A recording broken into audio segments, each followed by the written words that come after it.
Hello ସାଙ୍ଗମାନେ, ଜୟ ଜଗନ୍ନାଥ।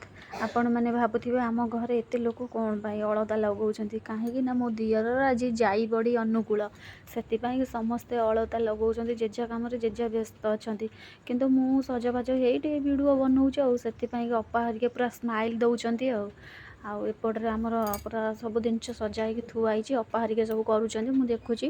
ସେ ମୋତେ କହୁଛନ୍ତି ଖାଲି ତୁ ବୁଲି ବୁଲି ଭିଡ଼ିଓ କର ବା, ଆଉ କିଛି କାମ କର ନା। ମୁଁ କହିଲି ହଁ ମୁଁ କରିବିନି, ବ୍ୟସ୍ତ କାହିଁ, ତମେ ଯୋଗାଡ଼ ଯନ୍ତ୍ର କର, କାହିଁକିନା ମୁଁ ସେଇଟା କିଛି ଜାଣିନି ନା, ସେଥିପାଇଁକି ମୁଁ ଖାଲି ଦେଖୁଛି ଏଠି